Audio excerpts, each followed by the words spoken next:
Hello. Hey, you guys. Hello. I am super excited to come live on today. I am super excited, especially about YouTube.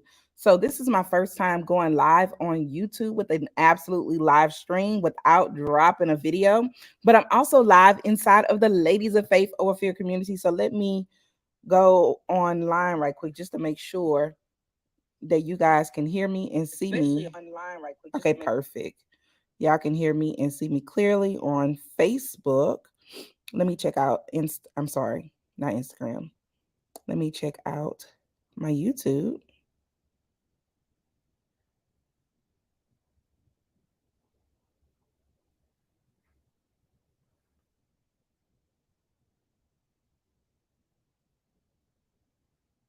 Okay. I don't know.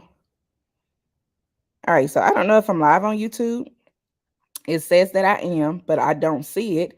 So if you are watching me live on YouTube, make sure that you like this video, subscribe, and of course, let me know where you guys are tuning in from in the comments. But if you're inside of our community, right, y'all come on in this thing. Let me know where you guys are tuning in from. I'm excited as always to share with you guys. I'm going to do a quick intro because some people in the community know who I am, some people don't. If you're watching me on YouTube, then you may not know who I am, right? And so I'm excited always to share and give a word. This is something that I will be doing. This is something that I will be doing every single week. It's called Winning Wednesdays, right? So if you need a midweek motivation, if you need that push, right, to get through the week and just that push to just get through life, get through your business, get through your family, get through in a relationship, then this is the place for you. So I want to make sure that you guys cut your notifications on. I need y'all to cut your notifications on. And okay, perfect. So I am live on YouTube. I found it, y'all. So you want to make sure that your notifications are on so that you can know when I am going live. It is very imperative, right? So that you can stay connected to this amazing, amazing community. All right. So let's go ahead and get started for tonight. So let me do an introduction. Hold on one second, y'all. I had my notes, but I don't see my other card. Okay, is this it? Because I want to make sure that I give y'all exactly what I have for tonight, but I don't see it over here. Okay, there you go. All right, perfect. Let's get into this live for tonight. So, welcome to this live. If you're inside of the Ladies of Faith Over Fear community, then you probably know who I am. But if not, you guys, my name is Cheryl Mazique.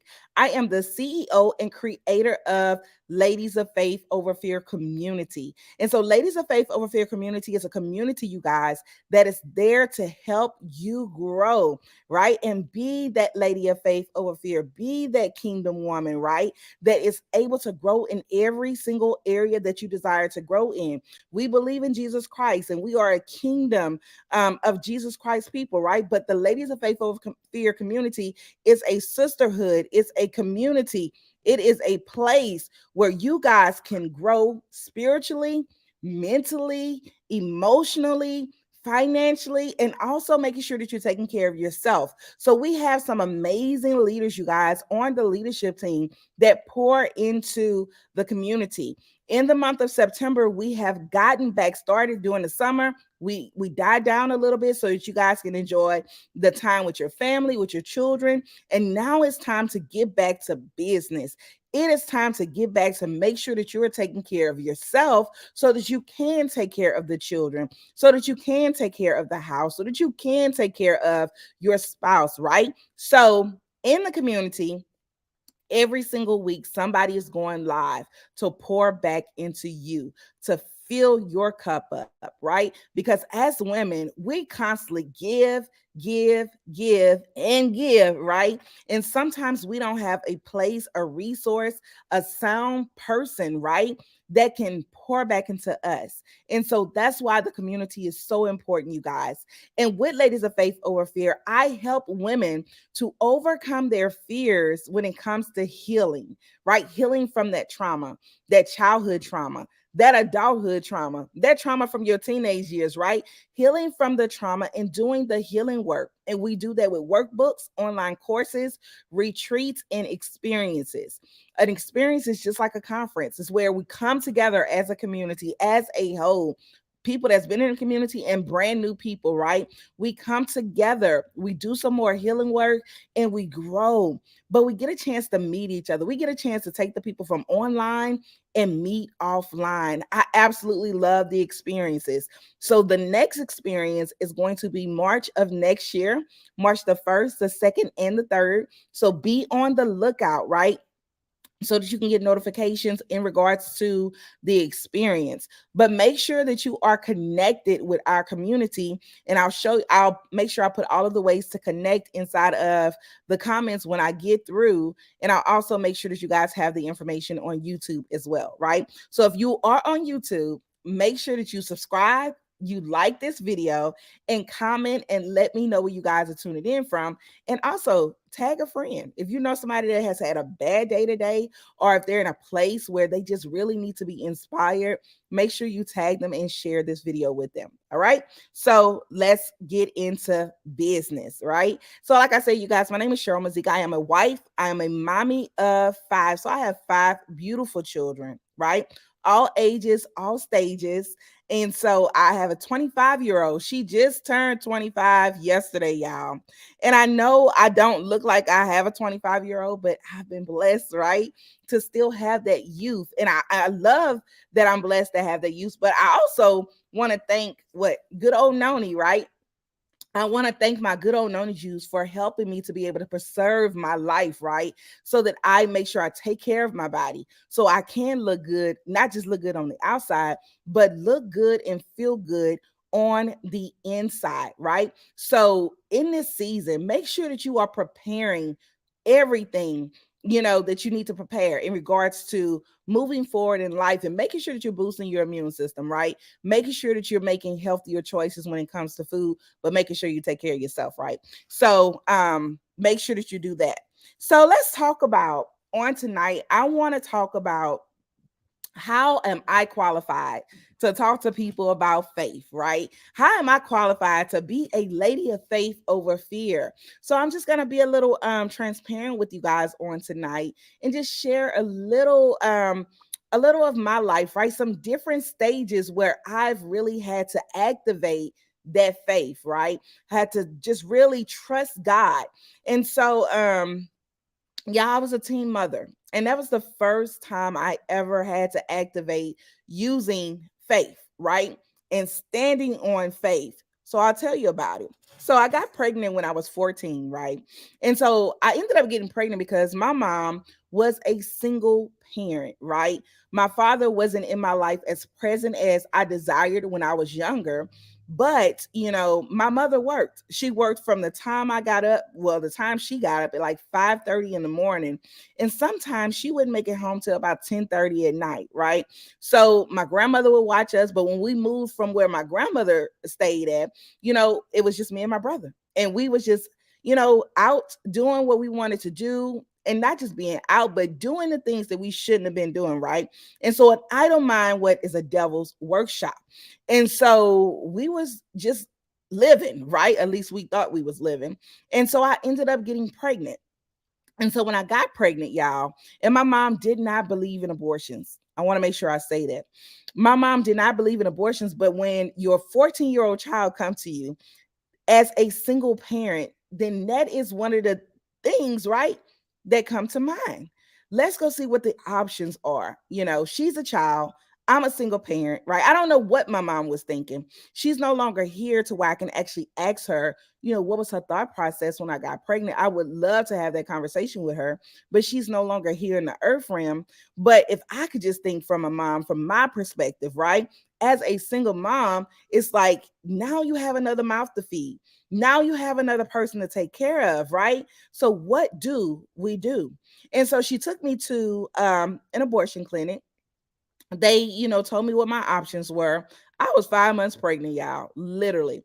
I was hiding my pregnancy from my mother. I was good at it until I was 5 months pregnant, right? And so I was very, very small, very small. You couldn't really see. But, one of the ladies at church told her they needed to take me to the hospital. I went at the hospital, but to the doctor because they thought that I was pregnant. And so she took me to the abortion clinic, right? And so when we went there, they was like, well, she's 5 months pregnant. And so technically, if she had an abortion, you can do it. You can still do it. However, you will really be killing a kid. And of course, at any stage of abortion. And I want to make sure that I say this. Um I don't knock anybody that make that as their choice. And I'm not condoning anybody for doing anything, but I'm just telling my story and I'm sharing my story, right? And so they said that we can do it. However, it's going to be expensive and you will really, really be killing that baby, right? And so they gave me the choice. They didn't give her the choice because I was the one that was pregnant with the baby. They gave me the choice to either have the abortion, right? Or to have the child. And so I had a conversation with God at 14 years old, right? Because my mom, she did have us in church. My mom did have us, going into the word, using the word, reading the word, getting to know God, right? And so I had that sense of, you know, it's not about me. Now it's about this child that's growing inside of my belly, right? And so I had a conversation with God, like, God, I don't know anything about raising a kid, right? Because I'm a kid myself. But I am going to step out on faith and I am going to trust that you are going to make this thing happen. And I know that the road may not be easy, but I trust you, right? And so I made a decision that day at the age of 14 to trust God and step out on faith and have a daughter, right? Despite what people were saying about me, because I had relatives, they was talking about me. Oh, you done ruined your life, you ain't nothing but how can I say this word and say it where it ain't? You're nothing but a garden tool, right? You out here doing things that you shouldn't be doing, and to hear those things as a child, your mind just go into the wrong places. But what I did was I didn't allow that to stop me, right? From being able to move forward in where I needed to move forward with. Having my daughter, it totally changed my life. Having my daughter made me realize that my life wasn't about me, right? It wasn't about me. But now it's about this child that is growing in my belly, So what do I do now as a mother? How do I help this child in life, right? And so it also made me understand that what this life is not about me, but it's about what am I supposed to do when God tell me to do something, right? And so for me, I always knew since little bitty, I've had encounters with angelic encounters as a child. I've had out of body experiences. I've had all those things to know that hey, I'm different, right? It's something different about me, right? I already knew that I had greatness on the inside of me. And now at that point, I knew that I have to be willing to do some things different. And so I had to change my friends, right? I had to change those friends that I was with. So one of the people that I was with, and I know was bad influence, right? Now, right? But I learned that back in the day too. One of the people that I was a friend with, my mom knew from the jump. She was like, I don't want you hang around with that girl. She bad company, right? But she was my friend, right? She understood me. I understood her. But my mother knew. And just like as a mother, when your kid is in company and bad company with the friends that they hang around, as a mother, right? And so, and I didn't listen to her. And because I didn't listen to her, that's how I ended up getting pregnant, right? But not just because of that friend, but because of my own actions, right? That friend didn't put a gun up to my head and say, I need you to do this, right? But the company, right? She was not pouring good things into me. She was teaching me how to do bad things, right? And so it's very important on the company that you keep. So my mother used to say all the time, birds of a feather flock together, right? And so you got to be mindful of the company that you keep, because whoever your circle of influence, they have a influence on you, right? If you hang around four people that's not going anywhere, that's complacent in life, all they do is complain, they're okay with being broke and robbing Peter to pay Paul, then guess what? You're going to be that fifth person. But if you hang around people that are on fire for God, for people that are on fire for operating in their purpose, for operating in the calling that God has called them to operate in, that desire to want more, that desire to do what God has called them to do. And guess what? You're going to be that fifth person. So it's very important on who you hang around. And so at that age, right? um I understood that I couldn't go with the negative things. I couldn't worry about what the people were saying about me. I couldn't worry about the bad influence of the people that I was hanging with. I can only do right now is change my actions, right? And start to do some things different. And what I love about when I got pregnant, my mom, she told me, right?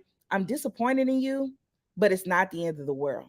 And that meant everything to me, because my mom was a single parent. But when I tell you, we didn't lack for anything, we didn't never have a moment where we didn't have food in the house, never had a moment where we didn't have clothes, the clothes that we wanted, not hand me down clothes. It was never a time where we truly were without anything, because she worked to make sure that we could have. She worked so that we can go to field trips. She worked so that we can go out of the country, well, not out of the country, but we can travel out of town before she even had the opportunity to travel out of town. My mom sacrificed so much, and it's because of her I am who I am. But what I love about her, she said, your life does not have to end at this moment. Now it's up to you on which direction you're going to go in, right? So I was able to graduate high school. I was able to graduate high school with honors, right? I had an honors. I was on the top 20 of my class, right? Graduated from the magnet program in high school. Not only from that, after I graduated high school, I was able to go into corporate America, you guys, and go from starting off as a proof operator to right now I'm still in corporate America, you guys, working from home. I have the opportunity to work from home as I build my business in the evening and on my own time, right? I have the opportunity to work in an industry that I prayed to work in. I work in the mortgage industry, you guys, and what I do, I am a government underwriter, and I have the opportunity, you guys, to do really well from home. So in that industry, we make over six figures a year in that industry. And so I went from being a teenage mother making $5.15 an hour, right? At Winn Dixie for my first job to currently in the role working from home, doing what I desired to do, right? Doing what I desired to do. So I made that decision to not allow that pit stop to stop me, but make it be a pit stop, right? Because I knew that I was chosen to do something great, far greater than myself, right? And so that was the first act of faith, you guys. So let's talk about the second act of faith. All right. So I'm originally from Louisiana, Baton Rouge, Louisiana born. And I made a decision in 2007 to leave Louisiana and come to Texas. Right. So I live in the state of Texas, you guys. And so when I made that decision, you guys, so much was going on in life at that time. I just got out of a relationship with one of my children's father. My very, very close cousin of mine, she passed away at the age of, I think she was 19, no, 20. I'm sorry. She passed away at the age of 20. At natural causes was the cause for her passing away. So she wasn't sick. She didn't have anything that happened to her where she was hurt, murdered, or anything like that. She literally died in her sleep from natural causes. And when that act happened, right? When that happened, just something just it just clicked on the inside of me to say that time waits for nobody, right? Life is short. Like, is this something that I really desire to do? Do I really desire to stay, in a place that I don't see growth, right? When I was living in Louisiana, I wanted to grow in the banking industry. The place where I was working at, the manager was like, well, you're just not ready to go to the next level. Well, how are you going to tell me I'm not ready to go to the next level? I serve, I do what I do, I did my job well. You can't tell me where I can't go because you don't determine where I go in this life. You are not the source. God is the source, right? And so all of that was going on, and I just made a decision. I met my now husband. I met him, and he was like, I'm moving to Texas, okay? And I was like, all right, we fell in love, and I decided to move to Texas. And so we made that move, right? It was a leap of faith, not knowing what was going to happen if I moved to Texas. So I moved to Texas, right, with no family in the place that we moved. We actually moved to Beaumont, Texas when we originally moved to Texas, and didn't know nobody there, right? I got a job and just starting life and just taking that leap of faith, right? Not knowing what was going to happen. But I'm thankful that we took that leap of faith because guess what? Everything wasn't peaches and cream. I can tell you that right now. It wasn't on that journey of going from Louisiana to Texas. Life was lifing, but everything that you're supposed to do, it's going to happen the way God wanted to happen, right? So God order our steps. And I'm saying this because the third act of faith is very important to the move, what we did when we moved to Texas. All right. So the second act of faith was moving to Texas. So let me tell you about the third act of faith. The third act of faith, it involves my daughter, my now 13-year-old daughter. When she was 2 years old, she ended up having cancer, right? And so because we were in Texas, we were right in the place where we needed to be so that she could have the right doctors to do exactly what needed to be done, right? With the help of God, with God using the surgeon, using the staff to help her, along that process. She's now cancer free, right? She's been cancer free for the last 11 years, you guys. But we were in the right place because we took a leap of faith, right? We took a leap of faith and moved from Louisiana to Texas, right? And so her going through cancer, y'all, when I tell you having to activate faith was required to go through that process. If you've ever been through a process where you had a family member that had cancer, or whether you had cancer, right? It is a journey. It is truly a faith walk. Like when we got the diagnosis, right? So let's talk about when we got the diagnosis. So my daughter, she always seemed to have like a pink eye, and we take it to the doctor, and they like, it's a pink eye. They gave us the medication for it, but it came back very frequently, right? And towards as the cancer, as we towards when we started to realize that something was seriously wrong with her, right? I could literally see through her eye. And so I had set up an appointment so that she can go to an ophthalmologist, which is a child's eye doctor, right? And so prior to that appointment, the daycare called and they said Madison just been sleeping all day, right? And that's not normal for her because she's a foodie. She loves to eat. Okay. And so she wouldn't even wake up to eat. She was just sleeping all day. And so I took her to an aftercare.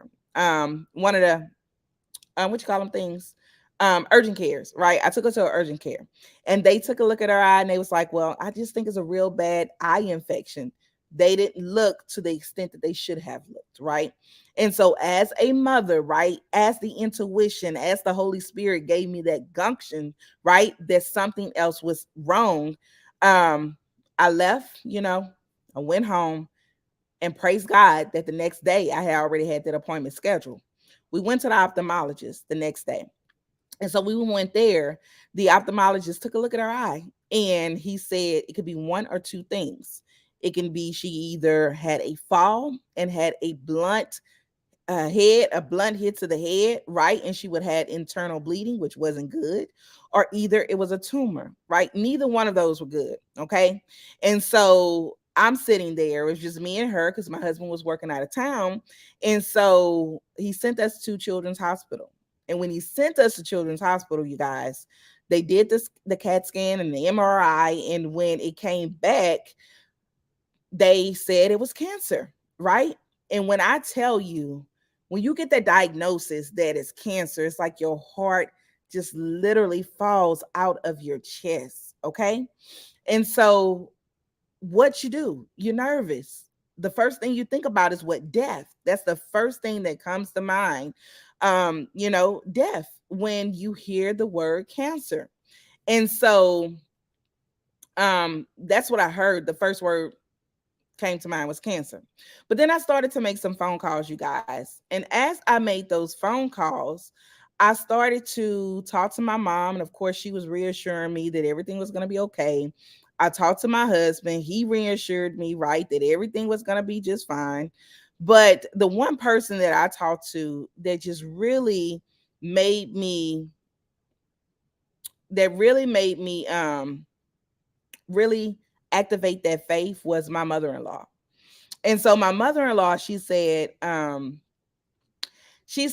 what you have to do, baby, is you have to actually give your child back to God, just like Abraham did, right? So if you know the story of Abraham and Sarah in the Bible, Abraham and Sarah really wanted a child. They wanted a child so bad, and they were like in their 80s and they were like in their 90s, 90-year old, right? And they still hadn't had a child.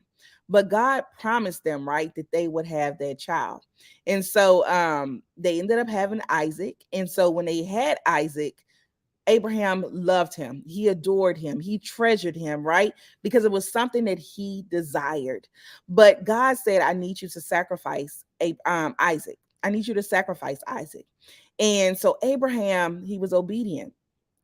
He said, I don't understand why you're telling me to sacrifice Isaac, but I am going to do what you told me to do. All right. And so when Abraham and Isaac, they went up to the hill to go do the sacrifice, right? And so as they're going up there, they have their servants behind them, and Abraham and Isaac, they got their stuff to go and make the sacrifice. And Isaac looking at daddy like, well, we don't have a lamb to sacrifice. We don't have nothing to sacrifice. What we sacrificing, right?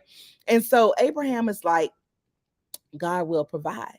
And so Abraham had to actually give his son back to God, even though he didn't want to, right? He didn't want to. He loved him. That was what he desired to have. And so he didn't want to give up what he desired to have because that's what he wanted, right? And it took years for him to get it. And so when they got up to the hill, and Abraham told Isaac to get on the altar. And before he actually put the dagger into Isaac, God provided a ram in the bush. And so I'm telling this story because she told me I had to give my child back to God, just as Abraham had to give Isaac back to God. But see, God provided. God didn't allow him to actually sacrifice his child. And so I did exactly that. I had my daughter, like I said, she was 2 year old. She was 2 years old at the time. And I said, I need you to repeat after me. All right. And I don't know what prayer I prayed, but we prayed. And after that moment that we prayed, and after I gave it to God, like literally the fear went away. The anxiety went away. The worry went away because I knew that God was going to provide a healed, whole daughter, right? So Madison has a prosthetic. She did have to have her eye removed, and she had to have chemotherapy, but it was very light chemotherapy. But she is still here today. And it was nobody but God that healed my baby, right? He used the physicians, he used, the medicines and the things that he's been able to allow humans to make, right? But he healed her. He healed her, and she is still cancer free to this day. And so those are 3 acts of faith, y'all, where I literally had to stand on nothing but the word of God, had to stand on nothing but an unction, right? Which is faith, knowing that that thing was going to happen, even though I couldn't see in the natural, right? But I knew it was going to happen. I knew it was going to manifest. I trusted that God was going to provide. And so this night, I just want to encourage you guys, right? That if you're at a place in life, you like, I just don't know what I just don't know, right? Everything seems to be going awry in your life. The kids acting crazy, your spouse acting crazy, the job is chaotic, the business is not going the way that you desire it to go. But I want you to know that everything will work out to for your good, right? Everything will work out for your good. Jeremiah 29 and 11 say, for I know the plans that I have for you, plans not to harm you, but to prosper you, plans for a future, right? And so God wants us to be able to walk in the future that He has for us. God wants us to be able to walk in abundance, but it's up to us, y'all, to really just step out on faith. Like faith and fear cannot exist in the same place. It cannot. And so time is of the essence, right? We can't go off of man's time, which is the time, what it is 7:36. We can't go off that time, but we have to go off what is it, chrono time. We have to go off the Lord's time. And I know I might have said that word wrong, but we have to go off of the Lord's time, right? And so that time might not be when you desire for something to happen, but it always happens in God's timing. And so I just want to encourage you guys to know that, hey, you might not be where you desire to be, but you're exactly where God wants you to be.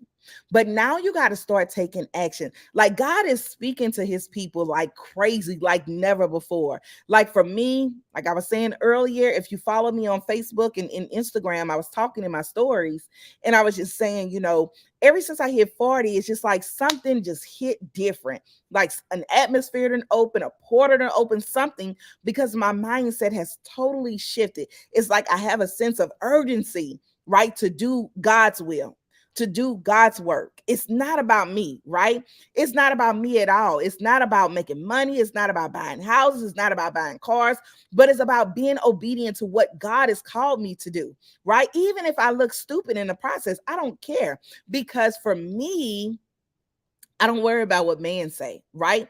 The only opinion that matters in my life is God's opinion.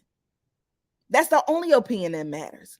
And that's what happens when you have to stand on faith. You have to understand that, hey, I am doing this because I am standing on faith.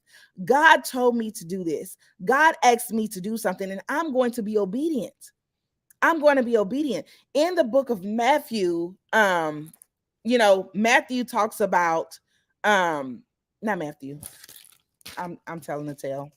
Let me look at my Bible. Proverbs. In the book of Proverbs, one of the main Bible verses that you have to understand in life is having the fear of the Lord. All right. And so as you read your word, which I've started to read my word more, like I'm more inquisitive in the spirit, right? Now that I've hit 40. Like now I question things. Like I start to question things, why do we do this, or why, do we celebrate certain things? I want to know those things because those things matter. And so in the book of Proverbs, I want to make sure I get the right chapter for y'all. Hold on. Okay, baby. In the book of Proverbs, I want to make sure I got the right verse for y'all.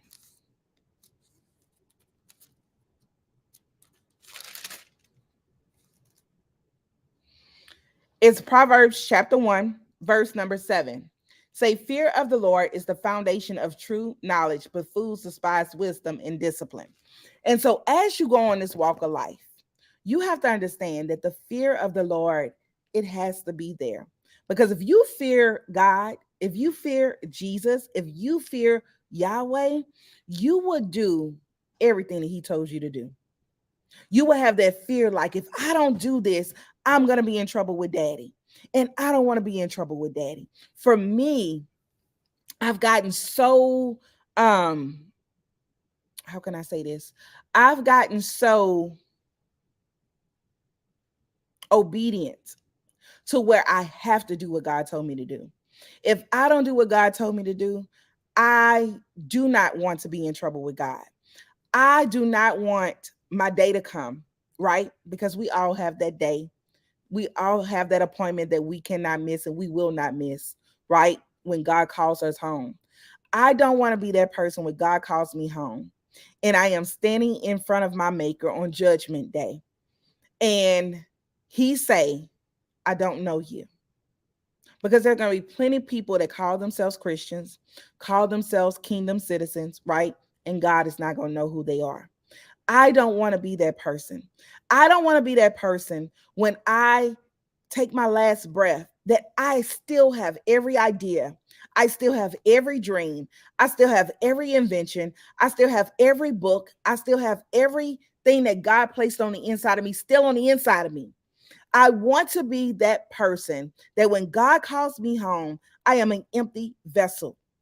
Nothing is there. Nothing is there. Everything that God told me to do, I have done it. I want to hear the words, well done, my good and faithful servant.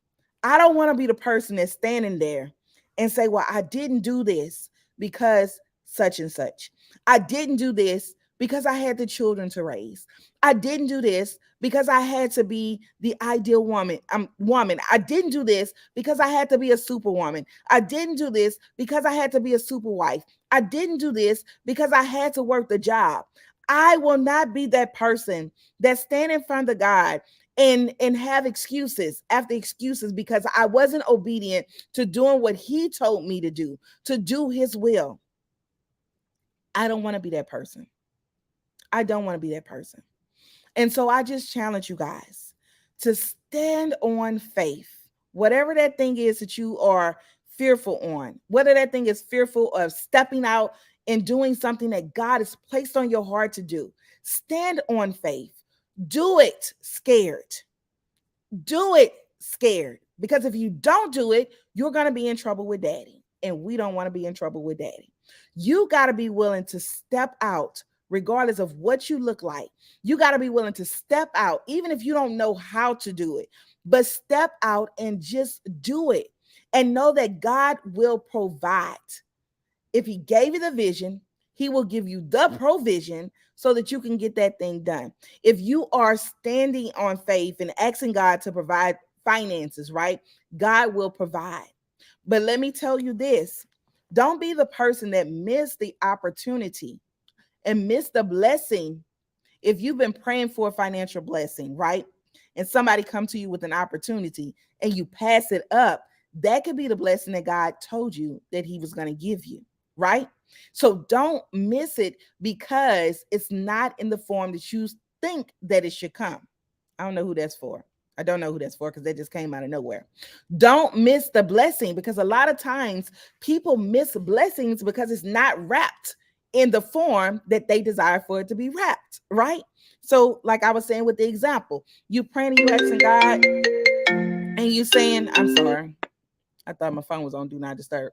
You're praying and you're asking God, right? And you're saying, God, I need you to enlarge my territory. I need you to provide the overflow. I need more income, right? You're asking God for more income, and somebody, whether it's Facebook, Instagram, at the grocery store, they say, hey, I have an amazing opportunity that's absolutely changed my life. I would like to share some information with you. You bypass even looking at the information because it's not in the form of what you think God was sending your way. You thought that God was sending you overtime at the job. You thought that God would send you a bonus at the job. You thought that God would drop a check in the mail, and he can do all of those things. But the blessing that he sent you was the business opportunity to provide you the overflow, and you miss it. I just want you guys to understand, do not miss out on any blessings, right? Because you are not willing to be obedient and listen to God. You got to be obedient and listen to God. So that's all I got for you guys on tonight. I will be back next Wednesday. I might have to be back at a certain time because I actually have an event that I have to attend Wednesday night. So I will let you guys know on the flyer. But I will be back every single Wednesday, normally at 7 o'clock p.m. Central Standard Time, 8 o'clock Eastern, to give you guys a word to help inspire and motivate you to take action, to step out on faith, right? And do whatever it is that God has been calling you to do. If you know that you need to heal from some childhood trauma and you know that that trauma is stopping you, it's time to heal, right? So if you've been through something and you haven't done the work to heal from it, now is the time for you to do the healing work, right? And heal so that you can live the life that God has called you to live, because you cannot do that in a broken state. You have to be a healed, whole person in order to move and operate in what God has called you to operate in, because you can't do it broken. You can only do it as a healed person, right? So if you are ready to do that, make sure that you go to my website, ladiesoffaithoverfear.com. Let me see if I can put it on the screen for you guys. But it's ladiesoffaithoverfear.com. And when you go there, go to work with Cheryl. Okay. And when you go to work with Cheryl, you guys, it's going to give you all of the ways where you can actually work with me, right? Where I can help you in whatever area that is. I truly want to make an impact. And if you are not in the community, right, and you're watching via YouTube, make sure that you go to the community. It's absolutely free. You can get access to the community if you go to ladiesoffaithoverfear.com and click on the Facebook icon. It'll take you directly to the community.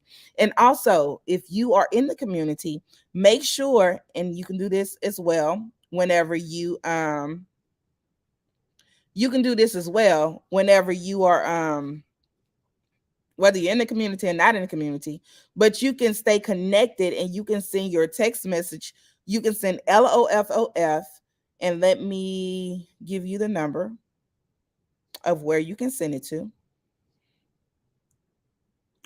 I don't know about heart, but text LOFOF to 214-441-7331 and make sure that you guys stay connected. I will see you guys next time on next Wednesday. Remember, you are born for greatness, so walk in it. Today is a great day to let your faith override your fear and you start to operate in your greatness and operate your purpose. And thank you guys so much for tuning in, those that were live, and thank you for watching the replay. Have an amazing day on purpose. I'll talk to you guys soon.